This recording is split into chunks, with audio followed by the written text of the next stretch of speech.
Good morning, everyone. My name is Tracy Martinez with Florida Homes Realty and Mortgage. And this episode, we're going to be talking about the top questions you're going to ask your realtor with the next home you list. All right. So now, usually when I go on my listing appointments, I ask them up front, are there any questions you are having about for the process on which I help sell your home? Usually when I ask this, it's not that I want to debunk everything you've got going on or any kind of preconceived notion on what you think of realtors. I want to know what happened last time so I can help figure out how to get your home sold correctly the first time. Usually with that, 9 times out of 10, when I talk to somebody, they say they've had a terrible experience. I never heard from my listing agent. They never walked me through the process. I don't know what's going on. All they did was take the commission and run. That's something that I don't understand, and that's something that I'd like to help clear up. So with that, I'm just going to start and get these questions going for you.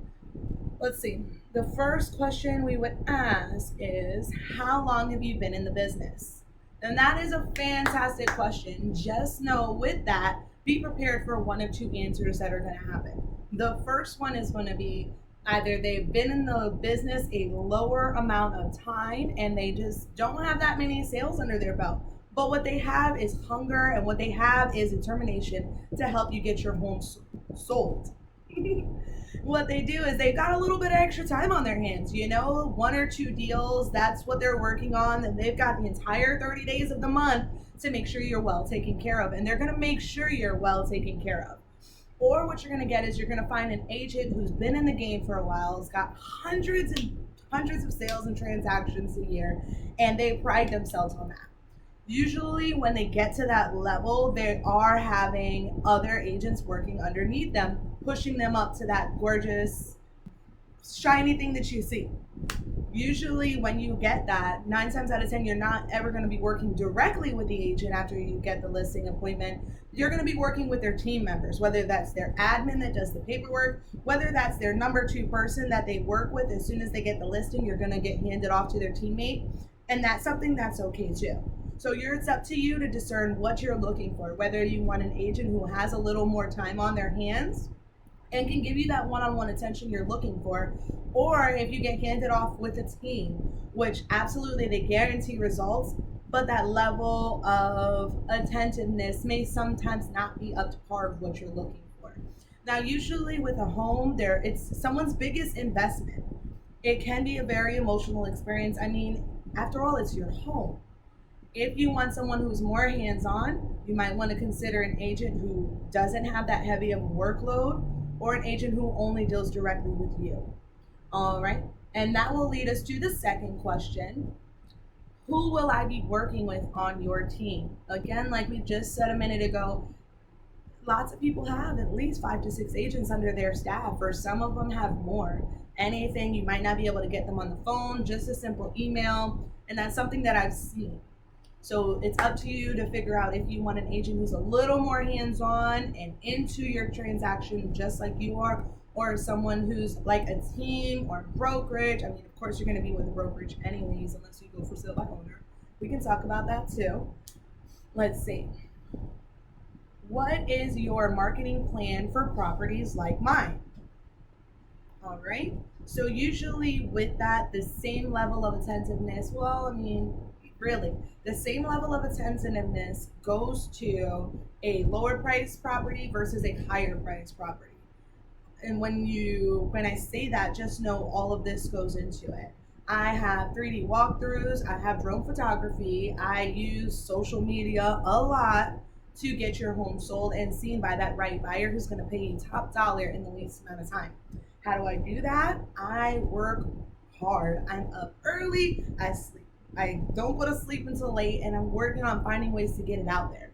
In light of the current situation on what's going on, I am working to get that for you. I'm working to get you a buyer who's only going to come if they're absolutely certain they're interested in the house and now they want to feel the property.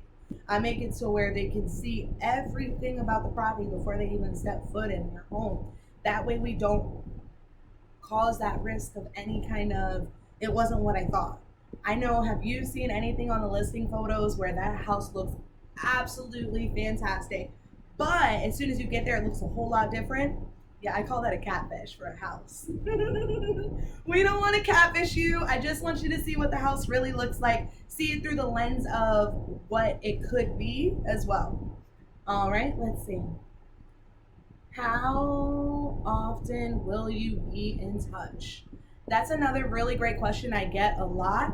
Usually, when people ask that question, it comes from, well, the listing agent that I was with last time just they disappeared. They took the listing and ran. We put it on the MLS. There wasn't many communication after that. Now, that is something that hurts because I know usually, like I said, when you sell a property, it's one of your biggest investments. Simple communication is easy and key. You're able to get that dialogue going. We're going to know exactly what's going on with your property. Let's give you some feedback from the showings. If we do get feedback, that's also another thing that we're working on. All right. How much do you charge? I get this one a lot, and that is a really great question. Usually because it derives from people watching, those TV shows we were just talking about yesterday. I love those TV shows. They're absolutely great, but it's pretty unrealistic. It is. Just know, usually with an agent, unless they're an hourly employee or a full-time making income elsewhere, that is the only time they get paid is at closing. So when you sign and you either get the keys or sell your house, that's the only time the agent gets paid. Now, I like to say blood, sweat, and tears goes into that transaction all the way up into that point. There's lots of different things that can go wrong, or if you have an agent that can see those things coming a mile away, they can be as proactive as possible to make sure you have a smooth transaction and a great experience. And that's something that I like to do. I've helped lots of people close houses sell the house is in the morning and close on it in the afternoon. Now, there's only one time I've been getting it where, it just doesn't work out that way. But due to meeting people, due to building my team, I have been able to save the deals like that. So just don't think we're going to throw it away and wash it away forever. Absolutely not. I'm going to work hard. I'm going to make sure I get that for you and work hard, as possibly hardest as I can, to save it and keep it all the way to closing day. All right, let's see. How deep is your professional network if we need contractors? Y'all, I got a book. I've got a whole address book of people that I work with. Whether you need a tree trimmer, whether you need a handyman, whether you need photography. I've got a really great photographer for that. I have a gentleman who does outdoor survival, so he can actually help you prep your home for hurricanes if we are in that season like we are right now. There's lots of different options. I always make sure I network with people just so I can bring this to you and help you essentially get your home sold, because that's what you want, right?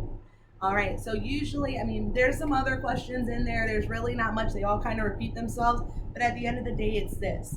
If you feel great results, or if you feel like the person you're talking to can be the one that can help you get your home sold, go with it.